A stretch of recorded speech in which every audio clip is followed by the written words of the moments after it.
Welcome, everyone. We're now going to begin the House Administration Committee that has been called back in 9:30. Madam Clerk, would you please call the roll? Representative Baum, Carringer, Cassada, Sapicki, Clemens, Cochran, Darby, Gillespie, Hakeem, Haston, Lafferty, Love, Parkinson, Reagan, Vice Chairman Hurt, Chairman White. Here. Mr. Chairman, you have a quorum. Thank you very, very much. Members, any discussion before we begin? Hearing none, we're now here to discuss House Bill 580, which was referred to Education Committee. Chairman Reagan? Motion on the bill. Second. Got a motion second on the bill. Chairman Reagan, I understand we have Amendment 1's already on the bill. We're now considering Amendment 2. Is that 8098? That is correct, sir. Drafting code 8098. Motion has been made on the amendment. Motion without objection. All those in favor of adding 8098 to the bill for discussion indicate by saying aye. Aye. Opposed? The ayes have it. We're now on your bill that's properly amended. I'd like to ask the legal to roll this into one amendment as it moves forward. With 7245. 8098 7245. Thank you. Chairman Reagan, you're recognized for discussion on the bill. Thank you, Mr. Chairman. Ladies and gentlemen, this bill has been before you already. Consequently, unless you have questions, I will not revisit the 50 sections previously discussed in this committee. However, I have referred this bill from House floor to this committee to add additional sections. These additional sections may well be more important than all of the others.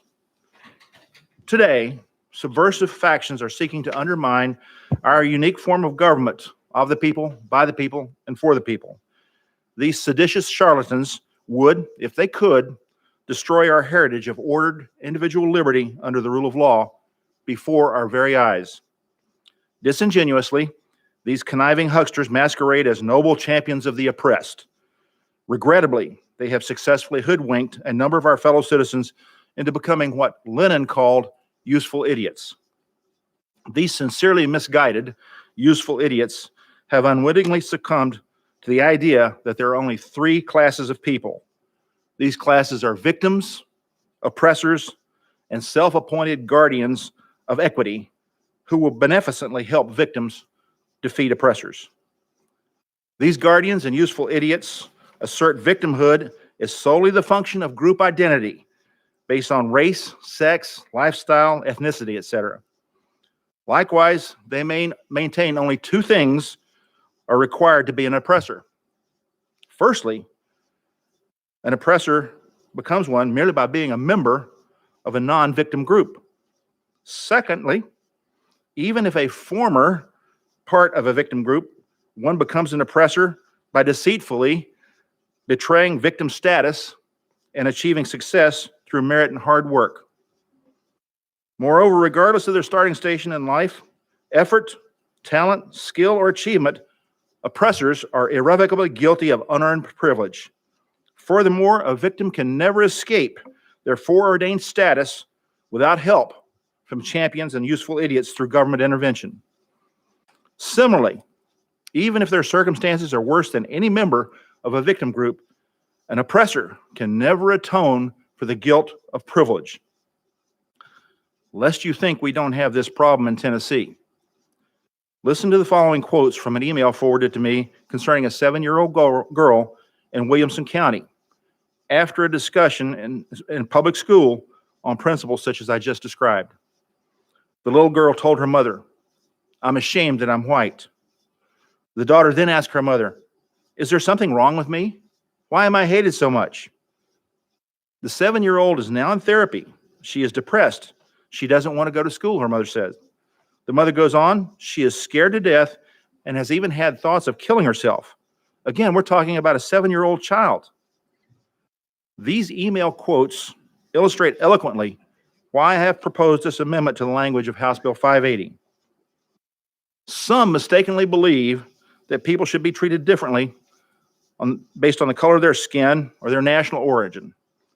I declare emphatically those people are wrong. The America that I love and took an oath to defend recognizes that all citizens stand equally before the law. No person in the United States shall be denied on the grounds of race, color, or national origin, or be excluded from participation in because of their citizenship, or denied the benefits of it, or be subjected to discrimination. We are committed to these principles in Tennessee. Our history is full of challenges and transformations. America is constantly changing demographically, ethnically, structurally, and in other ways. Our nation was founded by imperfect people in an imperfect time. However, as President Bill Clinton said, there is nothing wrong with America that cannot be cured by what is right with America. To make tomorrow better than today for Tennessee, we as legislators and citizens must take a stand against hucksters, charlatans, and useful idiots peddling identity politics. Ladies and gentlemen, that is exactly what this proposed change to House Bill 580 does. I stand ready to answer questions, Mr. Chair. Thank you, Chairman Reagan. Members, we have had the amendment added. Our House Bill 580 has been properly amended. We're on the bill for discussion. Any discussion? Chairman Love. Thank you, Chairman White. And Chairman Reagan, I have some concerns. As I was reading the amendment in section B, it says that notwithstanding subsection A, this section does not prohibit an LEA or public charter school from including as part of a course of instruction or in curriculum or instructional program or from allowing teachers or other employees of the LEA or public charter school to use supplemental instruction materials that include the history of an ethnic group as described in textbooks and instructional materials adopted in accordance with Part 20 of this chapter, the impartial discussion of controversial aspects of history, impartial instruction on the historical oppression of a particular group of people based on race, ethnicity, class, nationality, religion, or geographic region, or historical documents relevant to subdivisions that are permitted under 49-6-1011. My concern is that the first part of the amendment is pretty heavy. And I want to make sure that our teachers will be clear about what they can teach. For example, can they reference the 1619 project that the New York Times produced a couple of years ago in their supplemental instruction? Chairman Reagan. Thank you, Mr. Chairman. I think if you will look at what's permitted here, the four things that are outlined here align with the state standards as they are published. And in particular, one of the issues that you mentioned is in the 5th grade standards. However, mentioning something that is in the 1619 genre from the New York Times can be discussed impartially. The idea behind this straightforwardly is not to deny that that exists or what's in it, but simply to ensure that when it's presented in all facets, both for and against. Did I address your question, sir? Representative Love. Yeah, the concern I have though is that it's kind of hard to be for or against slavery. You either got to be against it or against it, I think. We're talking about 1619 project when the first slave ship arrived in this country, not to imply that someone is inherently racist because of their skin, but those kind of documents have to be presented, I think, just in one perspective, like the Dred Scott case, where the Supreme Court says that Black people weren't even considered as citizens in the Constitution. You got to present that just as it is. It's just a fact, right? The Supreme Court said this. The 3/5 compromise says that when you're counting people for apportionment of the congressional seats, Africans and their descendants were not counted as full persons, but just as 3/5 of a person. And these are just the facts. And I want to make sure that our teachers understand that they can teach the facts and not receive retribution when and again, not to condemn a child, right? I'm with you on that a 7-year-old child should not be made to feel as though they are inherently biased. But I do have concerns because a lot of the language used in your introduction of the amendment talked about charlatans and other words. And I just want to be sure because this is very personal to me. Being a descendant of one who was a slave. And so I want to make sure that when we talk about slavery, particularly in our classroom, as an education tool to remind folks of where we've come and overcome, that teachers know that they can teach it factually without any retribution from, as it says here, the commissioner to possibly withhold state funds.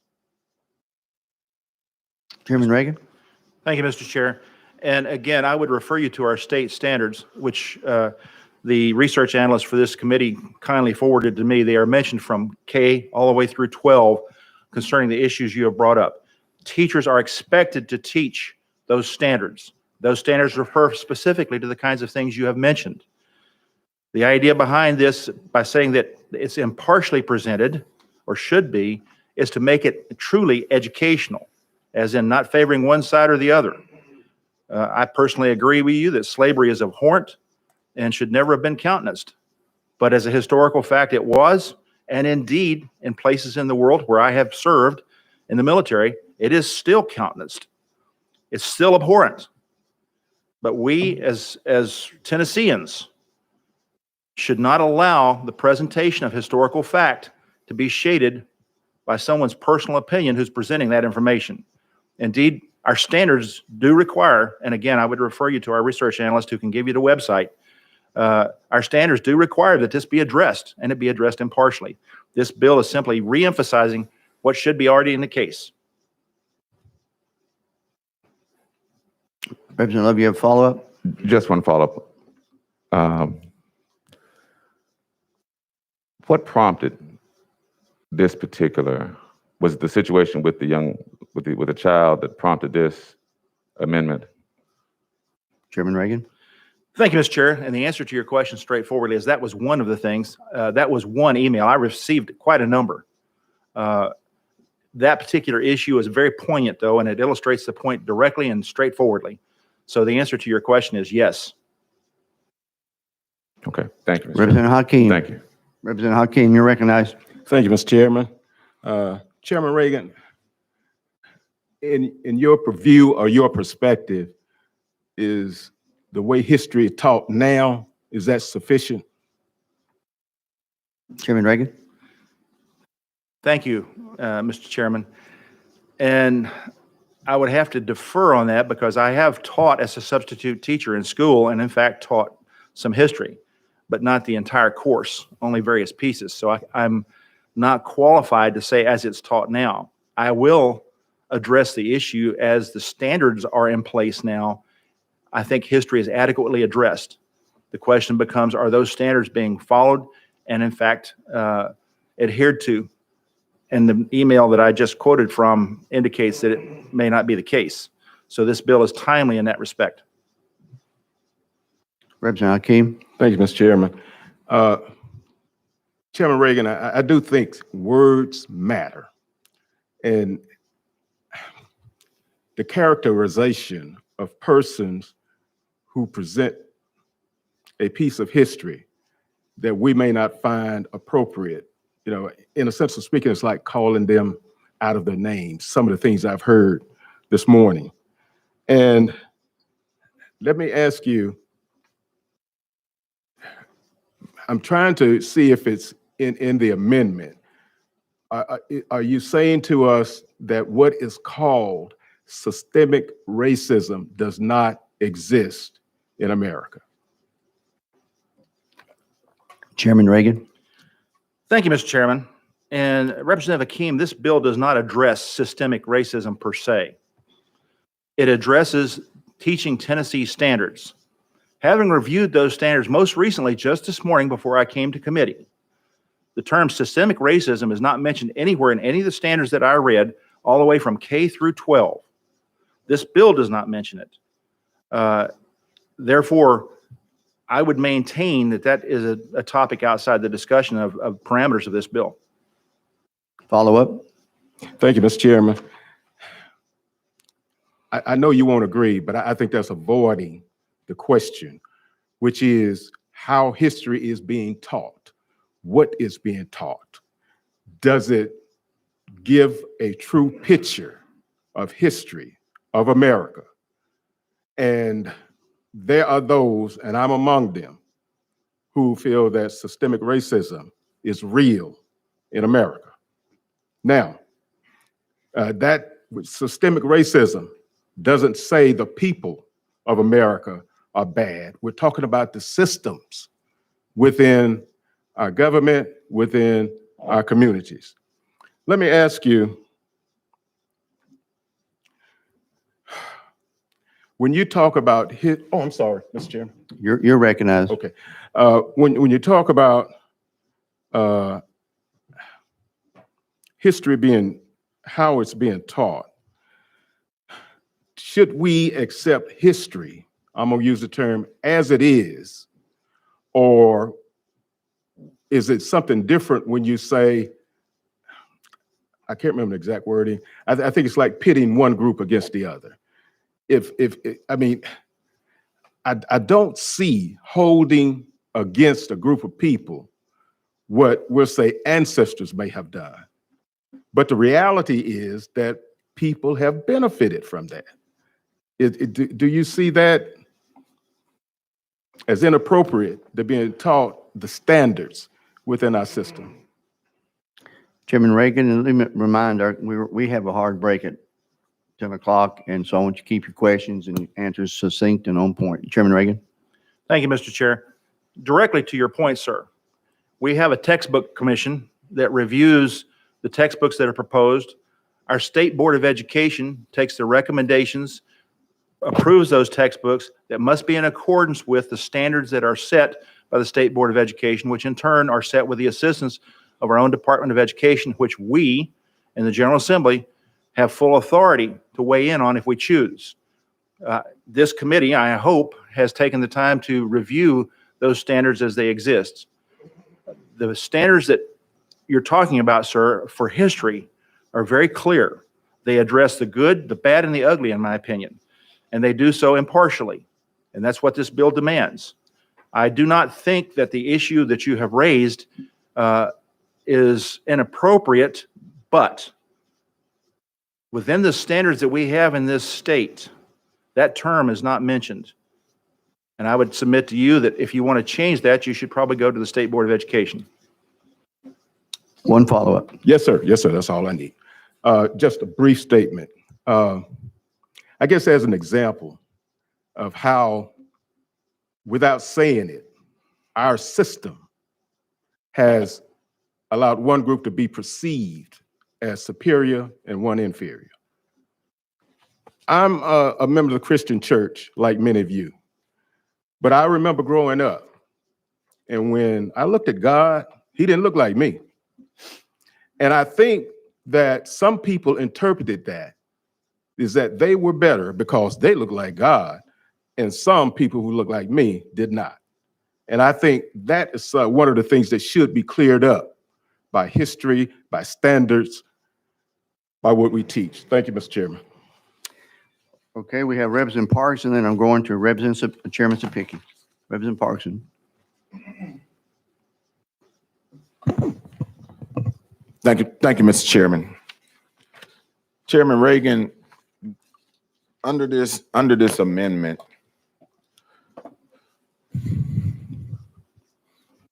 do you feel like the way your amendment is crafted, that history will be delivered truthfully. Chairman Reagan. Yes, sir, I do. Okay. Thank you, Mr. Sponsor. Okay. Under this, and I just want to make sure I'm clear on the amendment.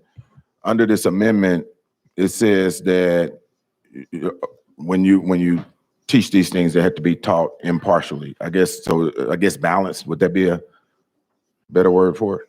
Chairman Reagan. Impartially means without favor to one side or another. You may use the term balance if you choose. I can use your word. Your term is actually better than mine. So when the history of 9/11 is taught, what's the good about those individuals that flew those planes into those world banks? So how do they teach that impartially? Chairman Reagan. Thank you, Mr. Chair. I'm not sure I understood your question.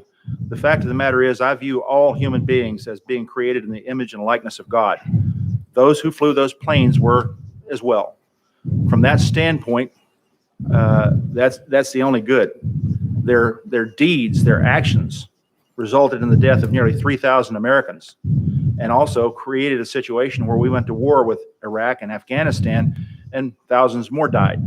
So from that standpoint, I can't say what they did was good, but as individual human beings, they are created in the image and likeness of God. Their choice of behavior, I will roundly and soundly condemn.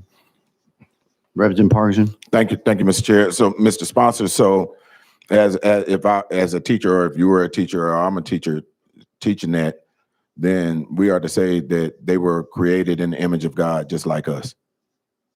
That's the balance. Chairman Reagan. That could be a balance. I would not, that is my personal view. I would not attempt to put that into the mouth of a teacher who did not share that. You're recognized. Thank you, Mr. Chair. Chairman Reagan, we're taught that in the classroom, we were taught that, I know I was, I don't know if they're still teaching this or not, and I certainly hope they're not. We're taught about the Holocaust, where many Jewish people were killed.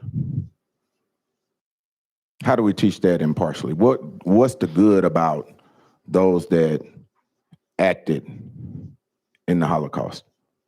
They were created by God like us. Chairman Reagan.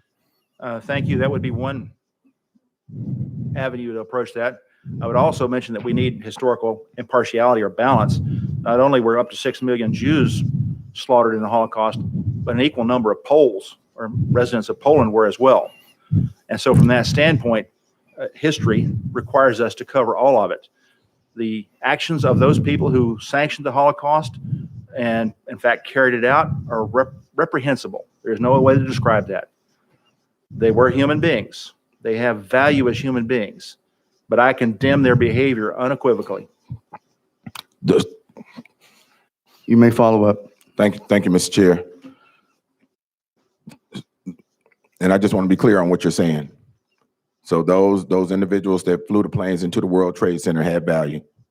Those individuals that were the actors in the Holocaust, killed millions of Jews and Polish, had value. Those individuals that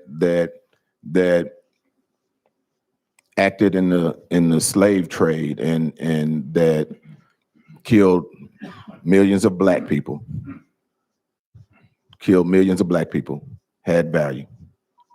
They were created by God and they were equal to everyone else. I'm just trying to be clear because I'm trying to understand how we have a Jewish teacher to teach this and to repeat what you're saying as the balance in this or the impartiality, how we have an African-American teacher to teach this to African-American kids, that slave master and those that were involved in the trading of them and the labeling of us or black people as property or as 3/5 or less than human, how they and what those teachers are to tell those black kids who are descendants of those individuals, that they were less than human, but these individuals had value and they were created by God also. I would venture to say they weren't created by God. I don't know where they came from. And then lastly, we're taught that this happy-go-lucky event happened, and we call it Thanksgiving today, where the Pilgrims sat down with the Native Americans and had this great feast, and everybody got along, when in fact, the celebration was the celebration of 700 mercenaries making it back to Massachusetts, and the then governor of colonial Massachusetts declared it a day of thanks because they had just massacred a nation of Native Americans, Pequot tribe, as a matter of fact, women, children, and the men of the tribe. But they were celebrating the fact that these mercenaries, or this militia from Massachusetts, had made it back. What's the impartial piece of that, especially for that of a Native American in America? How do we say the good side of that? Chairman Reagan, before I go to Chairman Sapicki, let me just say this. I want to bring us back on point. What we're discussing here, and all these comments are excellent, but what brought this about is how and what is being brought into our K through 12 schools and how it's being taught to our children. We all understand history. It's how we are teaching it. We all know that we are living in a time of extremisms on both sides. But to bring certain teachings into the classroom of a 7 and 8, 9, 10-year-old is damaging to those children.